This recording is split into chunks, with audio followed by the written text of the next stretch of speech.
Your greatest asset isn't how much money you have or your house. It's you.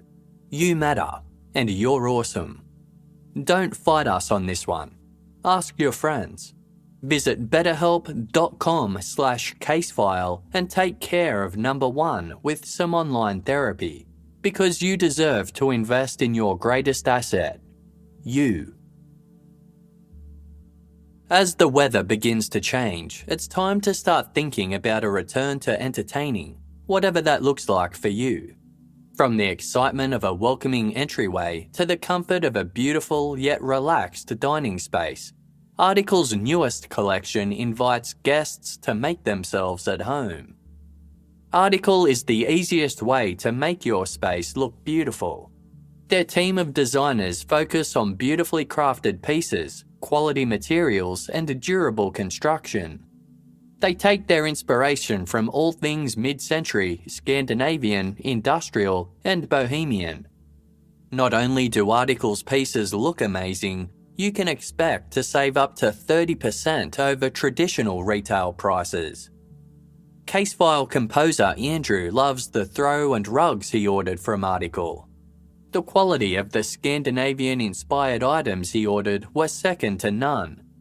Combined with Article's easy-to-navigate website and amazing customer care, Andrew will be going straight back to Article next time he needs any home furnishings. Right now, Article is offering listeners of Casefile $50 off your first purchase of $100 or more. Go to article.com/casefile and the discount will automatically be applied at checkout. That's article.com/casefile to get $50 off your first purchase of $100 or more.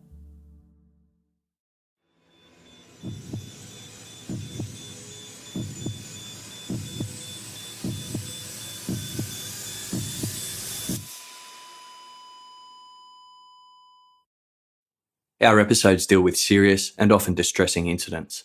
If you feel at any time you need support, please contact your local crisis centre. For suggested phone numbers for confidential support, please see the show notes for this episode on your app or on our website.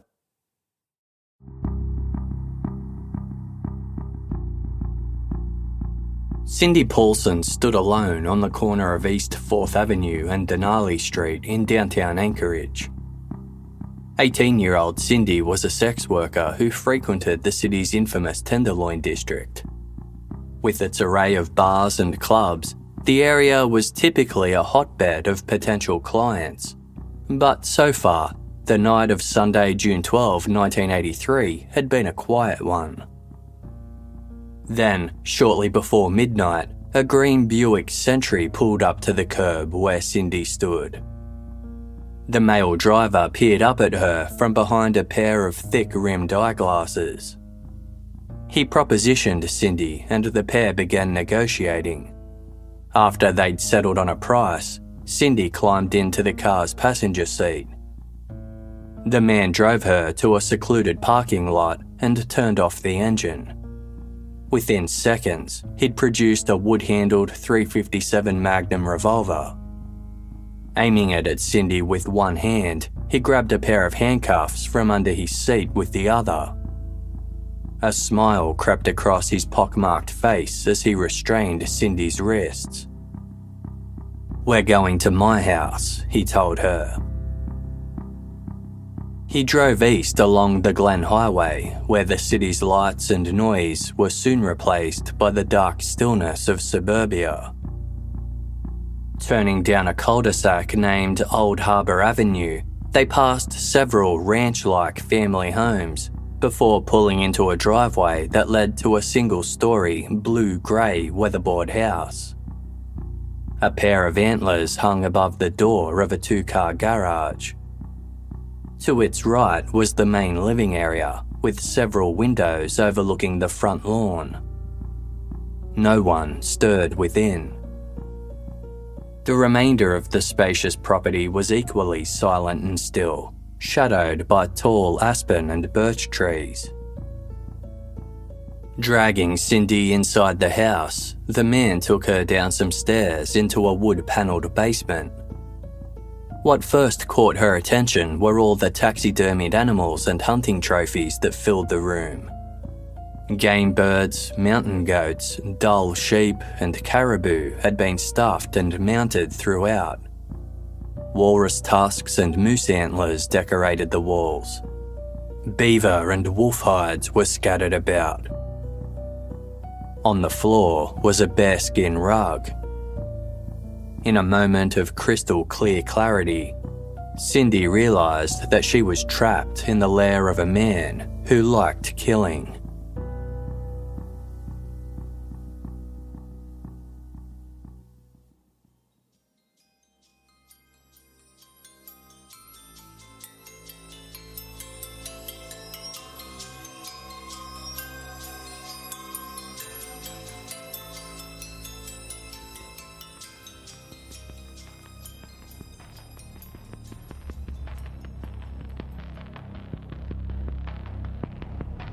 Retrieving a chain, the man wrapped it around Cindy's neck 4 times before locking it against a wooden support beam.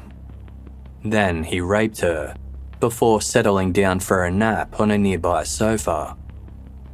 Pointing his revolver at Cindy, he warned her not to wake him or, quote, "You'll make me mad, and you don't want to see me mad." While her captor slept, Cindy's mind raced. Her eyes darted around the basement, taking in every detail. There was a pool table and foosball table, a television, a clock, a computer, a rack of women's clothing, and all of those dead animals. Cindy knew with absolute certainty that they hadn't been her captor's only victims. She thought about grabbing one of the pool cues and hitting him over the head. But what if he died? She'd be trapped down there, still chained to the beam with no way of calling for help. Or worse, she might not hit him hard enough and he would kill her then and there. Instead, Cindy waited in silence until the man stirred awake. He unchained her, but kept the handcuffs secured around her wrists. Under the static, lifeless stares of the animals perched around them, he bragged of his world record hunting success and showed off one of his trophies. Then he raped Cindy again on the bearskin rug. Afterwards, his conversation took an even more sinister turn. The man explained how he had brought 7 other women to his house, all of whom he kept captive for a week. In an attempt to appeal to his humanity, Cindy tearfully begged to be released so she could see her mother again. "Everything's gonna be okay," he reassured her. "I'm not going to hurt you." He said that he'd only brought Cindy to his home because he wanted to get his money's worth. But now he liked her so much that he wanted to take her to a remote cabin he owned where they could, quote, "make love one more time" before he let her go. He owned a plane that he kept at Merrill Field Airport so they could fly out from there. Cindy nodded along, pretending to be fine with his plan. Yet, she knew the only way she was going to survive was if she found a way to escape. The sun hadn't yet risen when Cindy was led from the weatherboard house and back into the Buick. She was forced to lie down along the back seat where she was covered with an army blanket. As her captor drove, Cindy remembered that Merrill Field was right by the motel where she was staying with her boyfriend. If she managed to get away somehow, she wouldn't have to run far for help. They arrived at the airport shortly before 5 a.m. Private bush planes lined the acres of quiet, dark field. Cindy's captor pulled up near a blue and white 2-seater Super Cub. He got out and began loading the aircraft with things from the trunk of his car. Watching from the Buick as he walked back and forth, Cindy suddenly noticed that he'd left the driver's side door ajar. Overcome with nervous energy, she delicately removed her high-heeled shoes, put them aside, and waited. Once the man was over by his plane, Cindy clambered into the front seat and leapt out the open door. Racing barefoot over the gravel runway, Cindy heard the man shout behind her, "Stop, you bitch, or I'll kill you."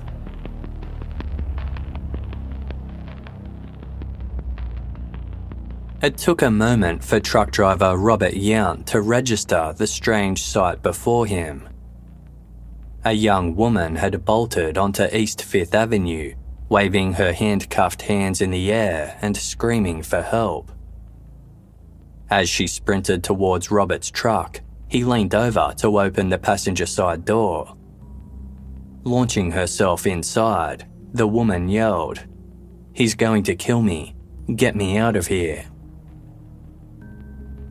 According to the book Fair Game, Robert scanned the airfield where the woman had come from, but couldn't see who she was referring to. His distressed passenger begged him to hurry, so Robert drove onwards. She asked to be taken to a nearby motel, and Robert obliged, pulling over at the Mush Inn, a low-budget motel 450 feet from Merrill Field. The woman rushed inside. Bewildered, Robert continued driving to work. As soon as he got there, he called the Anchorage Police Department. 10-year police veteran Greg Baker was halfway through his shift when he got the call to attend the Mush Inn. By the time he arrived, the handcuffed woman had left in a taxi. She was traced to another motel down the road named the Big Timber. When Officer Baker got there, a front desk clerk directed him to room 110. He knocked on the door and a young woman answered. She was barefoot and her wrists were red and raw from the handcuffs still clasped around them. Her name was Cindy Paulson. After hearing of her ordeal, Officer Baker escorted Cindy to hospital to undergo an examination. As they drove by Merrill Field, she insisted on showing him her assailant's aircraft. She singled out a blue and white Super Cub, which bore a registration number on its tail written as small as regulations allowed. Upon cross-checking the plane's registration, police discovered it belonged to a man who lived at the Old Harbour Avenue address where Cindy said she had been held captive. Police rushed to the blue-grey weatherboard house, only to discover that no one was home. They stood guard over the property and waited. Shortly before 7 a.m, a green Buick Sentry pulled into the driveway. Officers descended on the vehicle and its driver, 44-year-old Robert Hansen. Originally from Iowa, Hansen had moved to Alaska with his wife in 1963. The couple settled in Anchorage, where they had 2 children. Hansen had followed in his father's footsteps by becoming a baker and owned the business Hansen's Bakery a few blocks from downtown. Anchorage police were very familiar with Robert Hansen, known locally as Bob.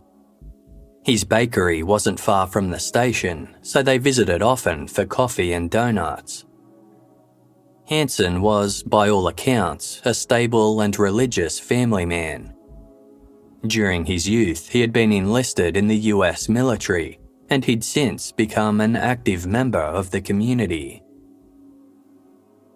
Hansen was unarmed when police surrounded his vehicle. Calmly, he asked them, "What can I do for you, officers?" Cindy Paulson had accurately detailed his appearance and even knew of his stutter. A bright green baseball cap and green coat was spotted in his car, matching what Cindy said he was wearing when he picked her up. Her descriptions of his house, inside and out, were also spot on. Hansen signed a waiver allowing police to search his car, home and aircraft. There was nothing of evidentiary value in his Buick. Cindy's shoes, which she had left behind as evidence of her presence, were not in the vehicle. There was nothing to prove she'd been held captive in Hansen's house either. The basement full of hunting paraphernalia was just as Cindy described, but there was no wooden beam like the one she'd said she was chained to overnight, nor was there even a chain. Also missing were a yellow towel and washcloth Cindy claimed to have used. A search of Hansen's Super Cub was equally anticlimactic. Hansen was an award-winning trophy hunter who owned an array of pistols, rifles and shotguns, but none matched the wood-handled revolver used against Cindy. Hansen agreed to be interviewed and was polite and cooperative throughout. He denied abducting or raping Cindy Paulson and had an alibi to prove it.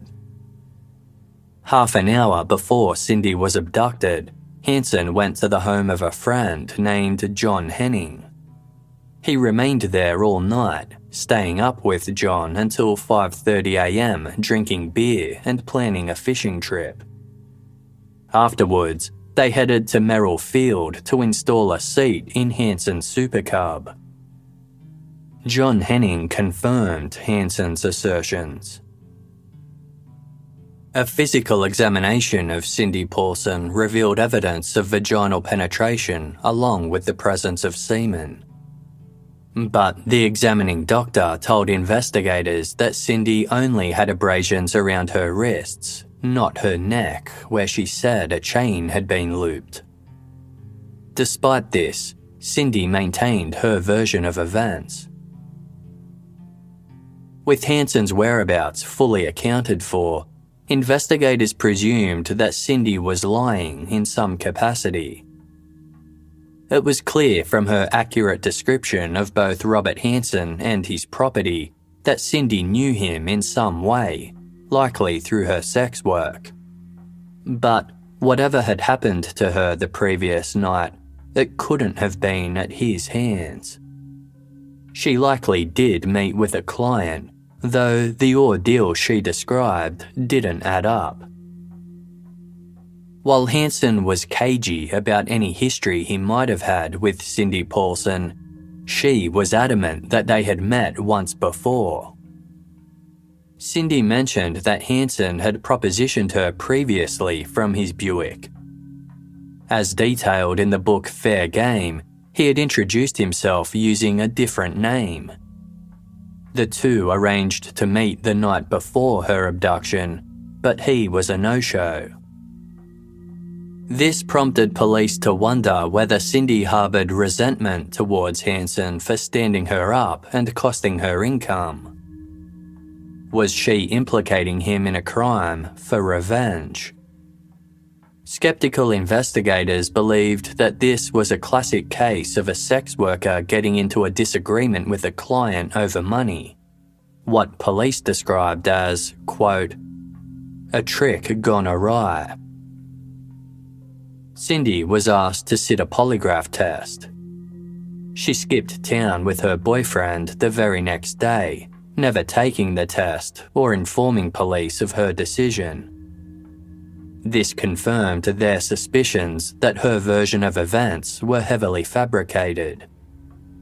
By late June, the case was officially closed.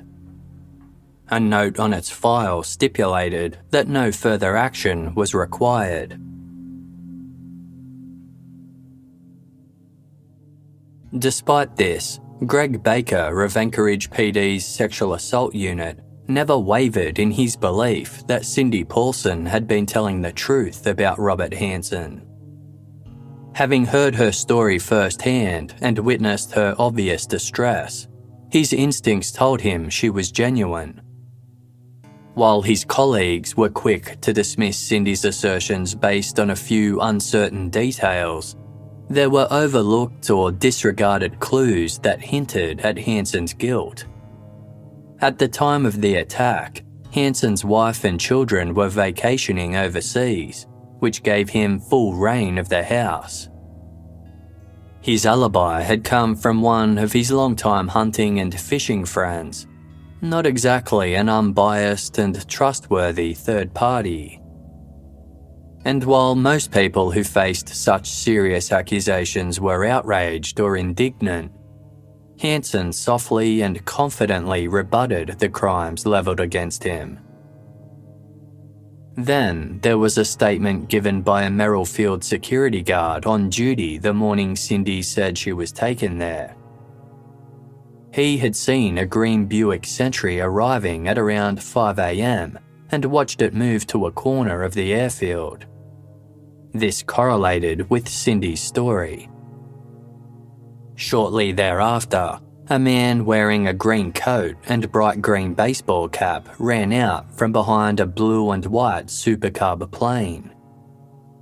Upon noticing the security guard observing him, the man slowed to a walk, returned to the Buick, got in, and sped off along East 5th Avenue.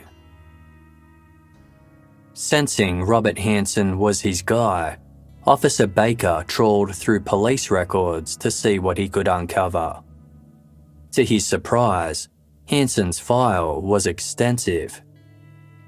He'd spent short stints in prison throughout his life for a range of offences. In 1960, Hanson, who was then around 20 years old, received his first conviction. He pleaded guilty to arson after setting fire to a bus garage belonging to his former high school. Due to Hanson's stutter and severe acne, his high school experience had been marred with bullying, taunts, and rejection. This had fueled his desire to seek revenge against the institution. Quote, "I guess I burned down the bus barn because I hated the school with a divine passion. I would do whatever I could think of to get back at that monster school that did Bob Hanson a personal wrong." Hanson was sentenced to 3 years at a state reformatory, where he was diagnosed with an infantile and antisocial personality. This was deemed to be the result of a strict upbringing and low self-esteem, inflamed by the torment of his peers. While incarcerated, he spoke of having vengeful and destructive fantasies, some of which featured girls who'd rejected his advances or made fun of him. Quote, "It's hard to explain what it's like to always be wanting, to see others go out on dates. I was just seeing everybody else get theirs." Hanson soon realised that speaking honestly about his mental demons only hindered his parole efforts. So he started to play the system by portraying himself as rehabilitated and harmless. Although he was unable to fully suppress his infantile personality, Hanson could hide his antisocial attitudes. Doing so, coupled with his record of good conduct, led to his parole in 1963. Yet, Robert Hanson never managed to stay out of trouble for long. After stealing a chainsaw from a shop, he was diagnosed with bipolar affective disorder. The courts ruled he needed an ongoing routine of medication and therapy to overcome his behavioural problems. But Hanson received neither. It was a series of crimes Hanson committed in late 1971 that really drew Officer Greg Baker's attention. The first was the attempted abduction of a woman from her Anchorage apartment. Hanson had made eye contact with her at a set of traffic lights and followed her home to ask her out. She rejected him and a week later, he confronted her at gunpoint with the intention of taking her elsewhere. His plan was interrupted by the police, and Hansen was charged with assault with a deadly weapon. He was released on bail, during which time he successfully abducted a second woman from outside an Anchorage coffee shop. She was driven outside the city by the gun-wielding Hansen, who kept her bound as he repeatedly assaulted and raped her. At one point, he spoke of taking her to a remote cabin, though he was unable to reach it due to snow on the road. The charges against him in relation to this case were ultimately dropped, but the similarities between this incident and what later happened to Cindy Paulson were clear. There were many other instances in which Hansen had threatened or harmed women, though nothing came of these reports. Most of his misbehaviour centred around the Tenderloin district and involved dancers or sex workers. Some of his survivors opted not to go to police in fear of retribution from Hansen. Others were brushed aside by a system mired in victim blaming and discrimination.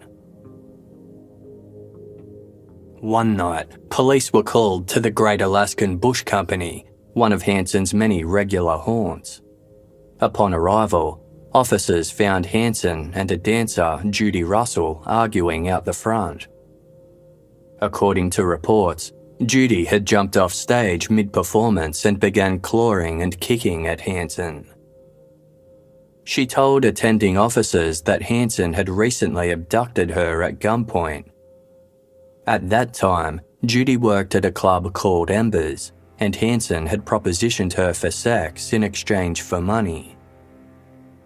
What followed was a harrowing ordeal, during which Hansen bound Judy in his camper pickup and attempted to drive her out of the city. Judy was able to escape, but at the time, she couldn't recall any key identifying details about her abductor. Following this frightening ordeal, Judy left Embers and started dancing at the Great Alaskan Bush Company. When Robert Hansen happened to show up there, she immediately recognised his pockmarked, bespectacled face and launched herself at him in anger. Hansen didn't deny knowing Judy, but disputed her version of events. He agreed that he had offered her money in exchange for sex acts, but denied abducting her. Quote, "She got mad when I wouldn't play ball when she tried to jack up the price." Hansen had made a similar excuse when a dancer from the Kit Kat Club accused him of abducting and raping her at gunpoint. It was clear that he held dancers and sex workers in poor regard. He once quipped to police, quote, "You can't rape a prostitute, can you?" Despite multiple women having made near-identical allegations against Hansen over a 12-year period, they were ignored. Police trusted Hansen, who had moulded himself into an upstanding citizen, albeit with a penchant for visiting strip clubs and hiring sex workers. Hansen didn't deny he was unfaithful to his wife, but he didn't want his family to find out. The police obliged by not pursuing the incident with Judy Russell any further. By the time Robert Hansen was on Officer Greg Baker's radar, he was a master manipulator who knew how to influence police. He made note of what led to his incarceration in the past, and now fully understood the importance of a good reputation, the appearance of mental stability, procuring alibis, and targeting victims who were unreliable in the eyes of authority. He fostered a successful business and home life, presenting himself as a well-respected, community-focused everyman, the last person anyone would suspect of doing harm. But as far as Officer Baker was concerned, Hansen wasn't just a serial sex offender. During the Cindy Paulson investigation, Hansen's Buick had been searched. .223 ammunition was located under the driver's seat, and rolled-up elastic bandages were spotted on the dashboard. Baker was aware of the murder of Sherry Morrow, whose bullet-riddled remains were found the previous year, partially buried in a sandbar spanning the Knik River.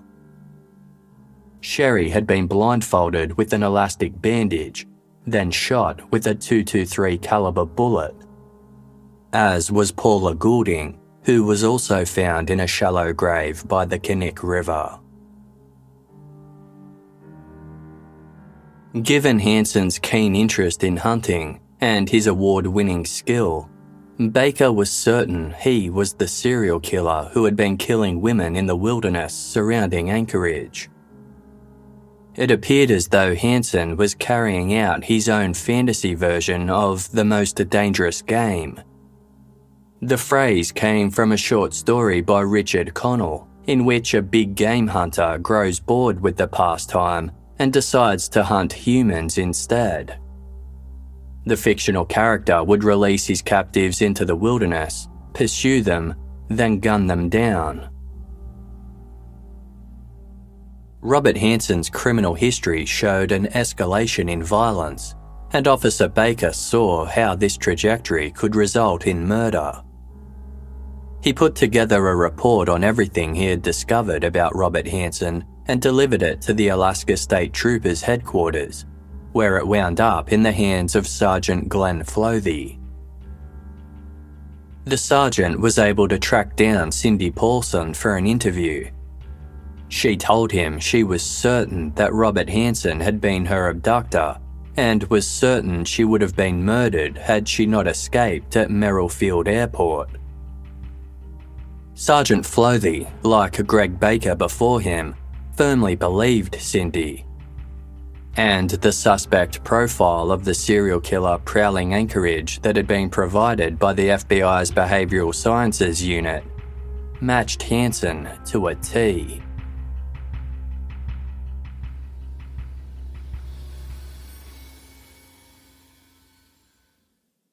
Casefile will be back shortly. Thank you for supporting us by listening to this episode's sponsors. Sometimes I like to have my decisions made for me, but there are some things in life that I like to pick out for myself, like cuts of steak, mattresses, or a record to listen to on a Saturday night. That way I know I'll get the option that suits me the most.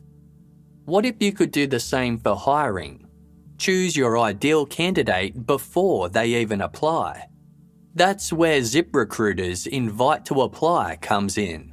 And right now, you can try it for free at ziprecruiter.com/casefile. How does Invite to Apply work? Well, when you post a job on ZipRecruiter, they send you the most qualified people for your job. Then you can easily review the candidates and invite your top choices to apply for your job. Lauren Webb, SVP of Talent Acquisition for Mindula Health, raves about ZipRecruiter's Invite to Apply.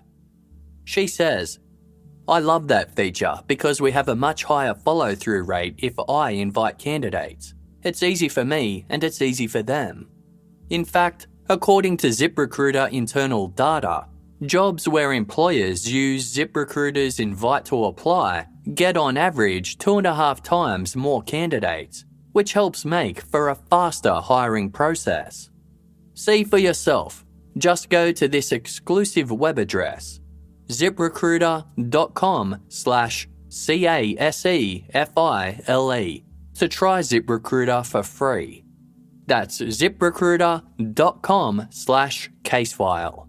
ZipRecruiter, the smartest way to hire. The holidays are quickly coming up, and if you're selling anything online, it's time to prepare for the busiest time of the year. Luckily, ShipStation makes it easy. With ShipStation, it's simple to import, manage, and ship your orders out fast for a lot less money than traditional shipping services. It's no wonder ShipStation is the #1 shipping software for e-commerce sellers. with more 5-star reviews than anyone else.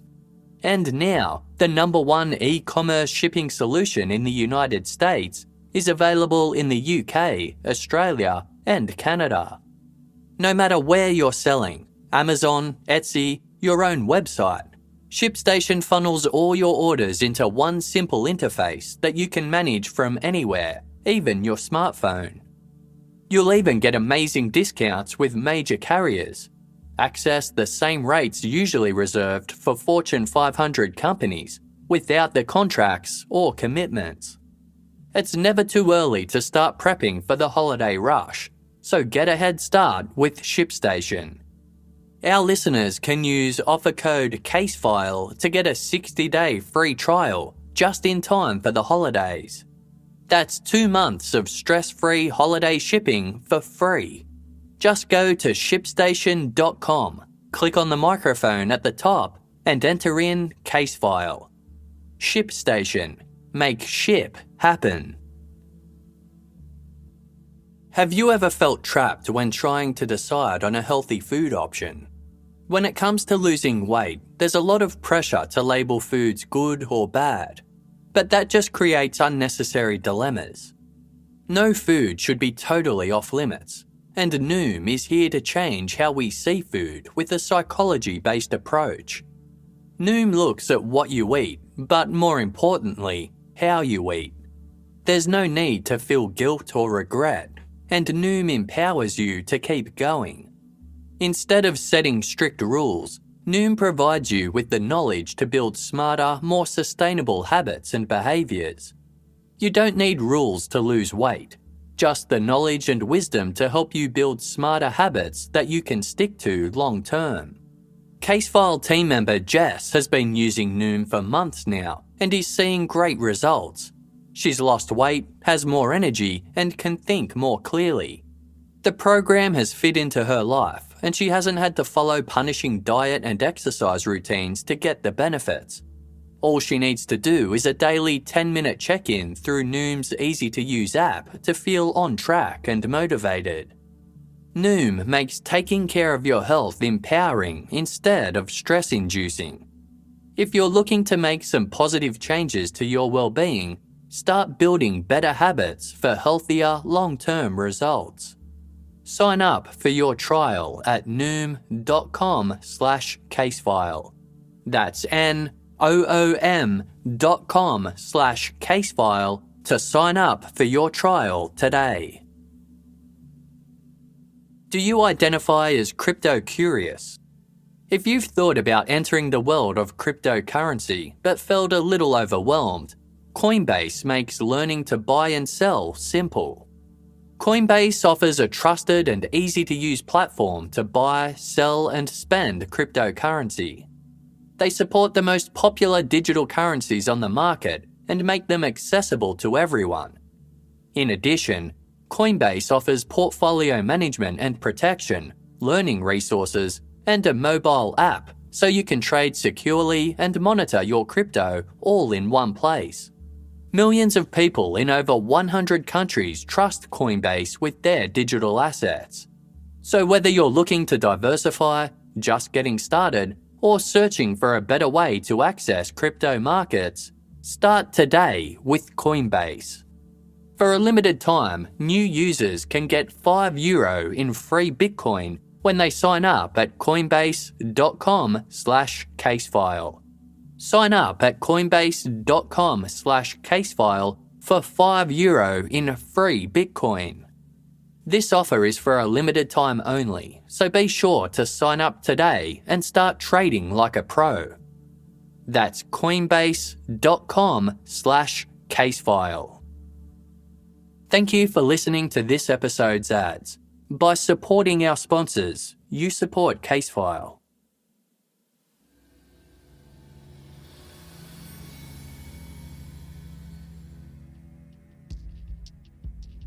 On October 27, 1983, two plainclothes police sergeants arrived at a squat, single-storey building on the corner of East 9th Avenue and Ingara Street in Anchorage.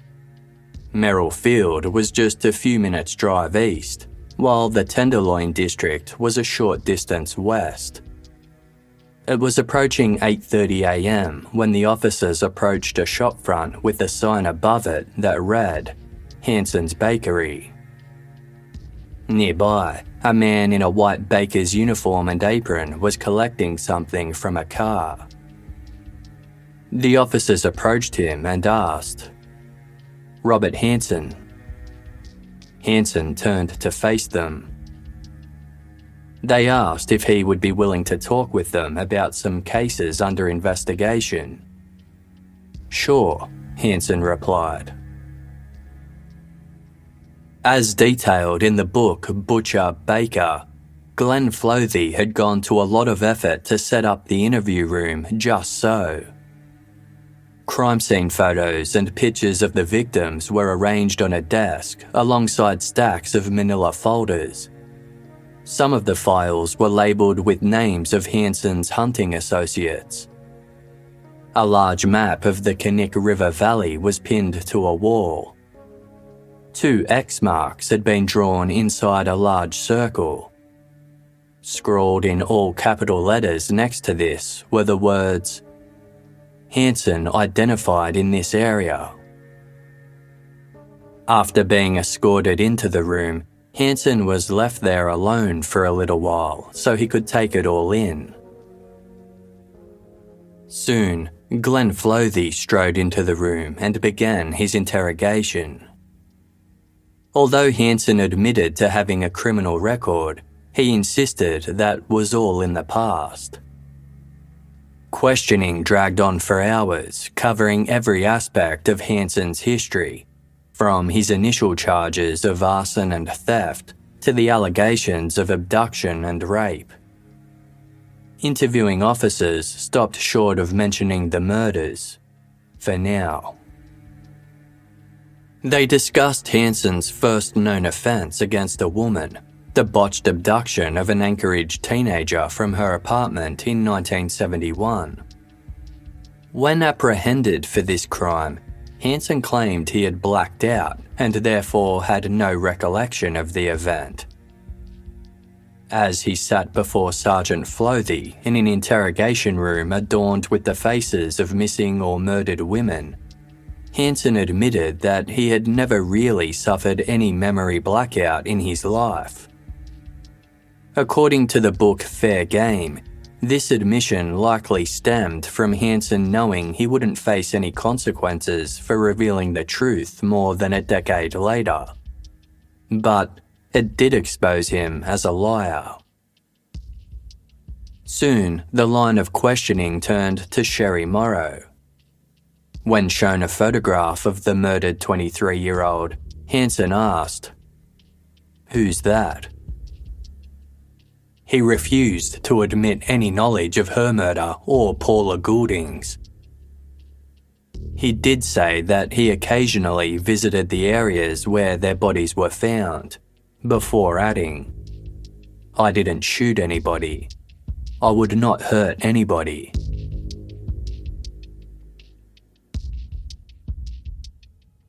Meanwhile, police swarmed Robert Hanson's home and workplace to execute a search warrant. Word of their presence quickly spread, to the disbelief of his family and friends. They had yet to learn why authorities had honed in on the seemingly stable and neighbourly Hanson, and couldn't comprehend the idea that he might be in trouble with the law. The police activity soon piqued the interest of Joan, the wife of Hanson's close friend, John Henning. She wondered whether their efforts related to something her husband had told her several months earlier. Shortly after a panicked Cindy Paulson had run handcuffed and barefoot from Merrillfield Airport, Robert Hanson made a phone call. It was around 5:30 a.m. when John Henning picked up the receiver to hear Hanson, his longtime friend, on the other line. Hanson asked if they could meet at his bakery right away. John was confused, but agreed. When John arrived, Hanson told him how his wife and children were overseas and in an effort to overcome loneliness, he had picked up a sex worker. He took her back to his house, where they had sex before she raised the price of her services. Hansen wouldn't pay, and now she was seeking revenge by falsely accusing him of rape. Hansen stuttered as he spoke. He was clearly very anxious. Fearing he might be arrested, he told John he didn't want his family to find out and be hurt by his adultery. He asked if John would give him an alibi for 11:30 p.m. until 5:30 a.m., the time frame in which Cindy Paulson was abducted, held captive, and taken to the airfield. John believed Hansen, and like many others, he dismissed the incident as a trick gone awry. To help his friend, John confirmed his alibi when police came knocking. As John was a well-respected local businessman, his statement was given considerable credibility. John had told his wife about the favour he'd done for his friend. As described in the book Butcher, Baker, when Joan heard that Hansen's properties were being searched, she got in her car and cruised past Hansen's residence. Upon seeing the heavy police presence and speaking with officers at the scene, she realised it was time for her husband to come clean. John Henning contacted investigators and admitted that he'd provided a false alibi for Hansen on the night of Cindy Paulson's abduction and rape. Henning thought he'd been looking out for Hansen and his family by covering for him. He had no idea how serious the incident had actually been. Despite now having no alibi for the night Cindy Paulson was attacked, Robert Hansen still denied being involved. It didn't matter. Police had enough evidence now to charge him with Cindy's abduction and rape. He was remanded on a $500,000 bond. Hansen's Old Harbour Avenue property was teeming with state troopers, searching for any evidence to link him to other crimes. The house's communal rooms were neat and organised. In the living area, knickknacks were arranged in tidy rows on shelves, and plaid couches framed a small coffee table. Family photos lined the hallway, as did a portrait of Jesus Christ. Searching some cupboards, officers found elastic bandages and a bag full of cash. Shotguns and rifles were recovered from a closet in the living room and a hidden cabinet. Given that Hansen had been previously convicted of a felony, he was forbidden by law to possess any firearms.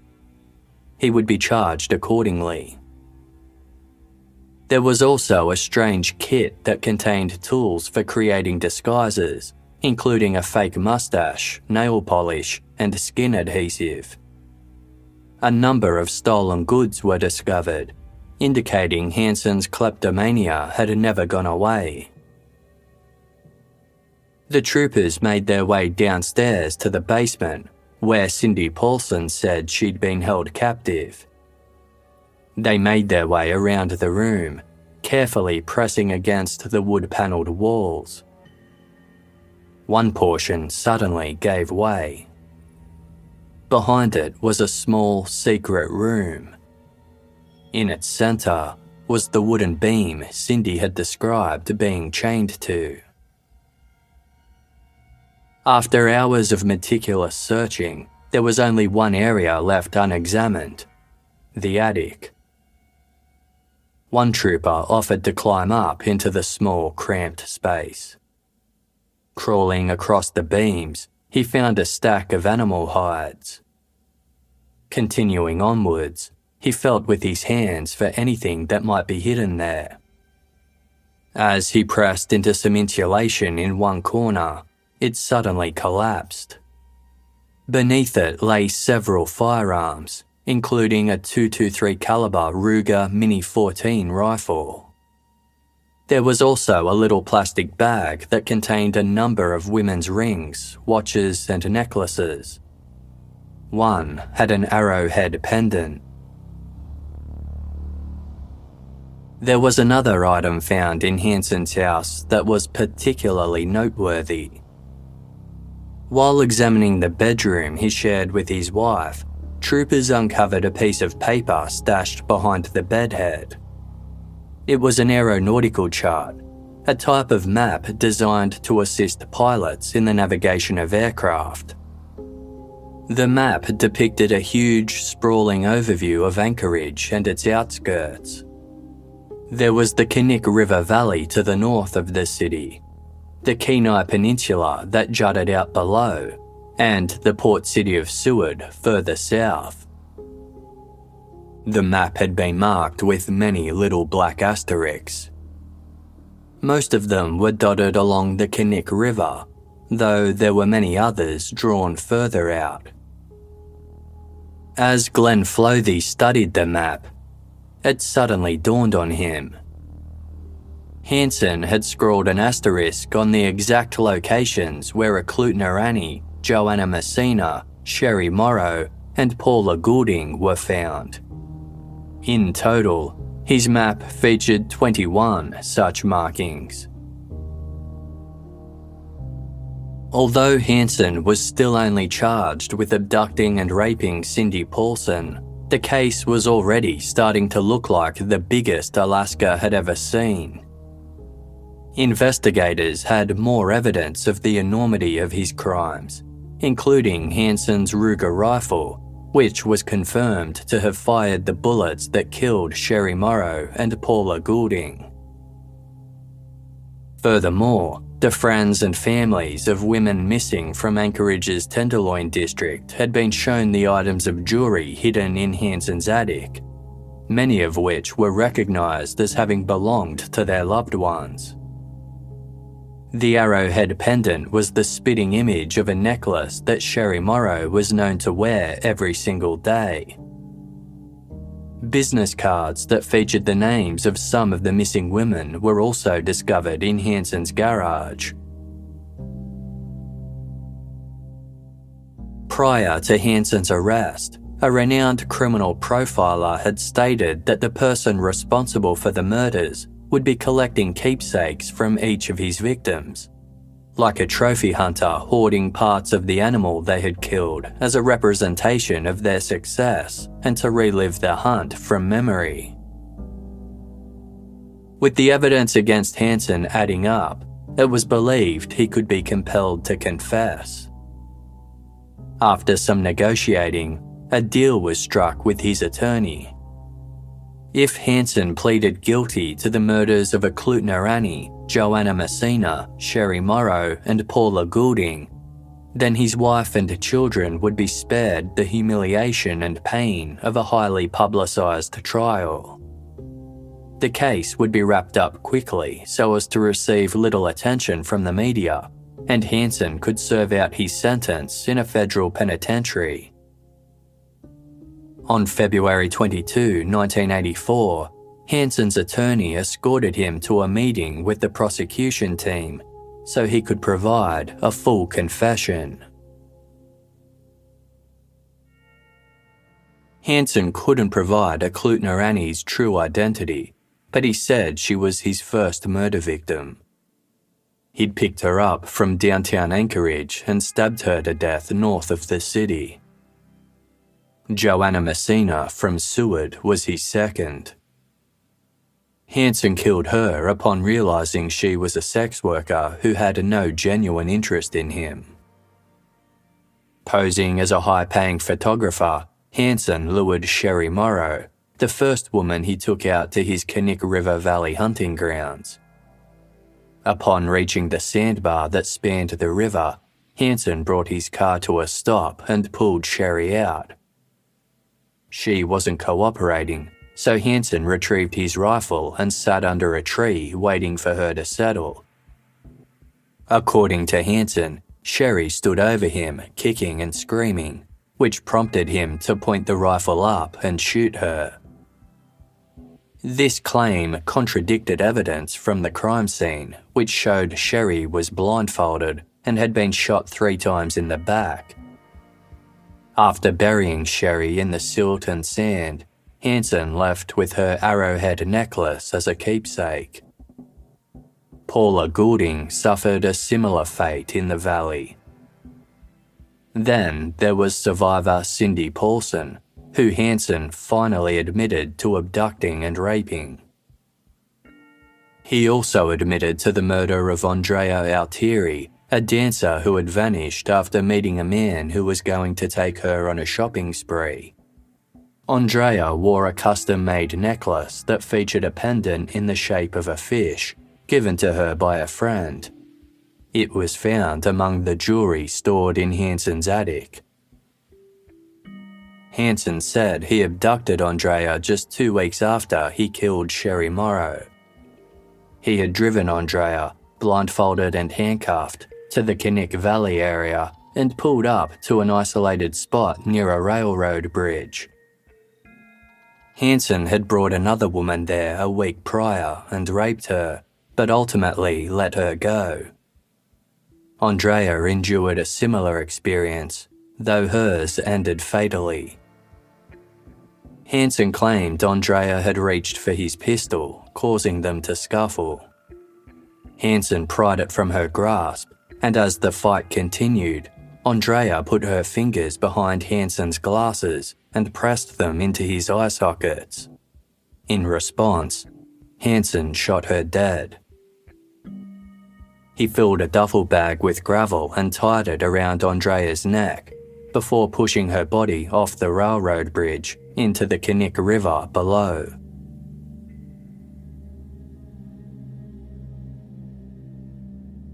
After Hansen concluded his detailed confession, District Attorney Victor Crum stood. In a no-nonsense tone, Crum informed Hansen that they knew he hadn't been completely honest with them. Hansen's aviation map indicated he had killed many more women. The forests were covered with winter snow, but as soon as spring arrived and the ice thawed, state troopers would be taking sniffer dogs out to every area marked on the map until they found the rest of Hansen's victims. DA Crum snapped. "If you think this is the end, we're going to prosecute you on every one of these cases. There's going to be a trial for everything." The ordinarily meek and mild-mannered Hansen turned bright red. He looked furious. In a low voice, Hansen muttered, quote, "Dirty fucking whores." Finally, the prosecutors were getting a real look at the man who had attacked and murdered so many women. Another deal was hastily arranged. If Hansen provided further confessions and assisted state troopers in locating his remaining victims, then he would only be charged with the 4 murders he'd already admitted to. He agreed. Hansen claimed to have killed 17 women, not the 21 investigators suspected due to his map. His victims were always vulnerable women from the Tenderloin district, whose disappearances would be easily overlooked or disregarded by authorities. This systemic prejudice had ensured that Hansen maintained his killing streak without fear of apprehension. Hansen liked to big-note himself to the women he abducted, sometimes telling them he was a doctor or a lawyer. He lured them with large amounts of money, knowing it would be difficult for them to refuse. Hansen tried to convince those questioning him that he wasn't the misogynist they thought he was, explaining that he only targeted women who he felt were inferior to him. Quote, "I'm not saying that I hate all women. I don't. Quite to the contrary. I guess in my own mind, what I'm classifying is a good woman, not a prostitute. I'd do everything in my power, any way, shape or form, to do anything for her, and to see that no harm ever came to her. But I guess prostitutes are women I'm putting down as lower than myself." He assured his interrogators that he hadn't killed every woman he abducted. As long as they went along with what he wanted, he felt fine about letting them live. When they put up a fight or tried to flee, he felt the need to kill, explaining, "I guess I wanted to control things." Even though Hansen couldn't remember many of his murder victims' names, the sites where they were buried were still fresh on his mind. He was flown to the areas he'd marked on his map, and according to the book Fair Game, Hansen became noticeably thrilled and exhilarated traversing his former hunting grounds. He triumphantly pointed out where he had left each victim and, quote, "A couple of times he became so excited he dropped to his knees to dig in the snow with his hands, looking wide-eyed and with a smile on his flushed, pockmarked face." Those accompanying Hansen were disturbed and angered by his behaviour, promising themselves this would be the last time the killer would ever step foot in the Alaskan wilderness that he so clearly adored. They marked each and every gravesite, then waited patiently for spring so that they could start digging. Tuesday, April 24, 1984, marked the first day of the search for Robert Hansen's remaining victims. With shovels in hand, groups of Alaska State Troopers gathered around the spots marked on Hansen's map or pointed out by him directly, and began digging. On that day, 2 bodies were found. 22-year-old Sue Luna was uncovered by a creek on the Knik River. 28-year-old Malay Larson was in a parking area downriver, a short distance from the old Knik Bridge.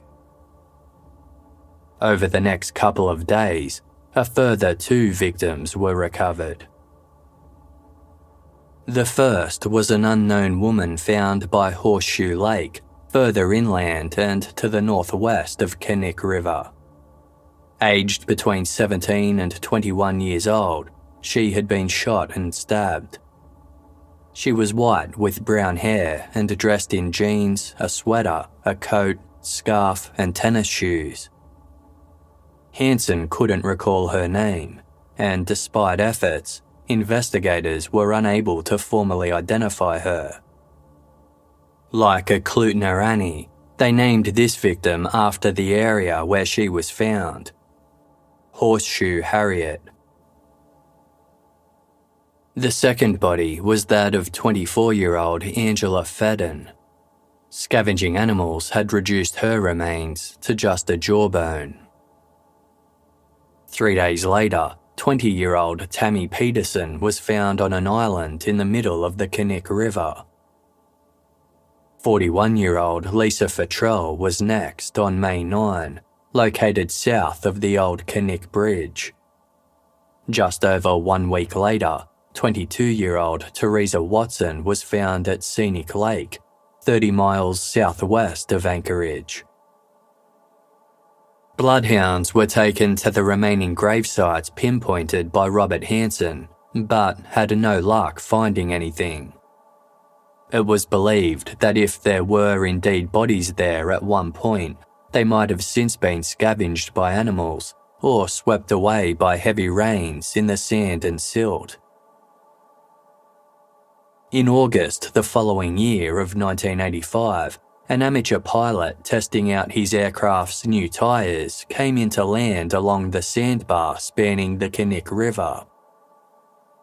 The area was no longer Robert Hansen's hunting ground, but his presence still remained.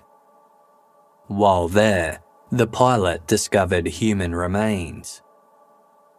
2 handmade rings found on the body led to an identification.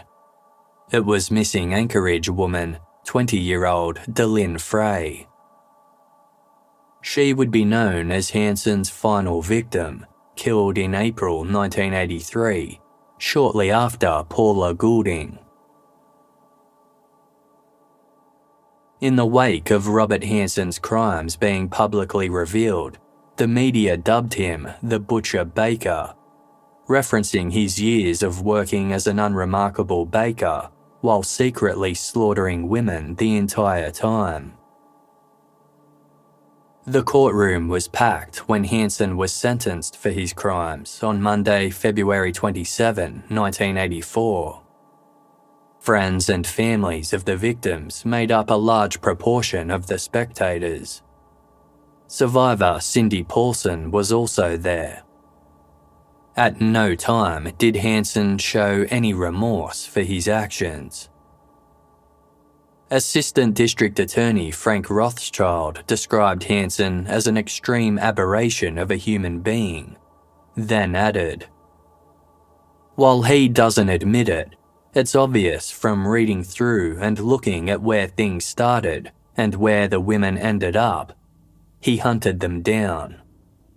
He let them run a little bit, and then he enjoyed a little hunt, just like with his big game animals. He toyed with them. He wanted to scare them. He got a charge out of all of this." Rothschild was certain that Hanson was beyond rehabilitation and requested he be given a life sentence and 3 separate 99-year terms for the 4 murders he was charged with.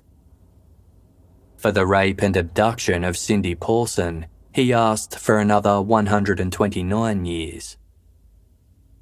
The presiding judge obliged, sentencing Robert Hanson to 461 years in prison, the maximum possible sentence available in Alaska for his crimes. He noted that even though Hanson's history was well known to authorities, he had been able to kill indiscriminately for years by targeting vulnerable victims. Quote, "The court system has failed.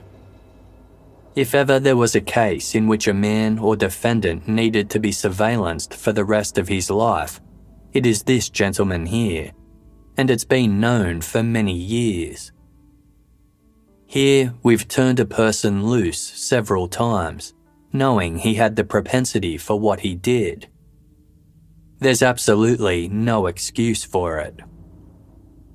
I hope when we leave this courtroom today that I have, to the best of my ability, provided this man shall never walk the streets of America or any other place as a free man." Including Eklutna Annie, Joanna Messina, Sherry Morrow and Paula Goulding, a total of 11 of Robert Hanson's known murder victims have so far been recovered. According to Hanson's confession, that still leaves 6 unaccounted for. While Hanson acknowledged that he had killed 23-year-old Andrea Altieri and 24-year-old Roxanne Eastland, they are 2 of the 6 victims that were never recovered. To this day, all their cases remain open. Investigators are certain that Hanson is responsible for more murders than he admitted to, given there were 4 markings on his map that he never addressed. One aligned with the location where 18-year-old Celia Beth Van Zanten was found on Christmas Day 1971. She had disappeared days earlier after walking to a downtown store to buy a soda. Beth was stripped, bound, gagged and raped before being left in the McHugh Creek recreation area, where she froze to death. The crime has never been solved. To many, Robert Hanson seems a likely suspect, especially as Beth's ordeal came mere days after Hanson attacked 2 other women, both of whom survived. 2 marks made on the map along Resurrection Bay in the port city of Seward are also unaccounted for. It is believed one represents missing 17-year-old Megan Emmerich. Megan was a student at the Seward Skill Centre and was last sighted leaving the dormitory laundry room on Saturday, July 7, 1973.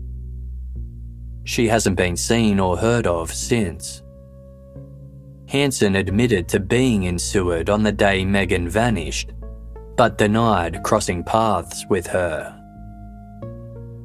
He also said he was in Seward on Saturday, July 5, 1975, when 22-year-old Mary Thill vanished from the city.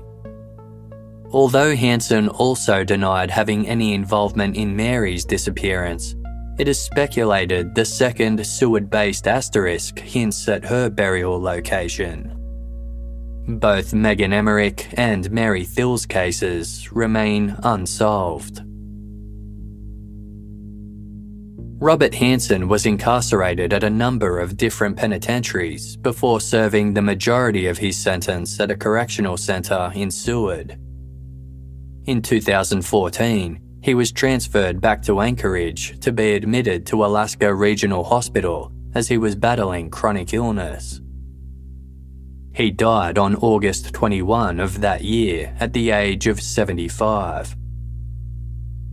By the time of his death, Hansen had admitted to carrying out 30 rapes and 17 murders over a 12-year span, though these numbers remain disputed. Upon learning of Hansen's death, Glenn Floethy told the Anchorage Daily News, "On this day, we should only remember his many victims and all of their families, and my heart goes out to all of them. As far as Hansen is concerned, this world is better without him." In a 2019 interview for A&E's Real Crime blog, former Assistant District Attorney Frank Rothschild said that though some wished Hansen could have been given the death penalty, spending his final 30 years in prison had been a fitting end to his life. Quote, "Here's a guy whose passion in life is going out into the wilderness and hunting the great Alaska wild. Instead of being able to do that, he was put in a cell with no view of anything, forget the mountains, with rancid air and horrific people around him. That, to me, is supreme punishment."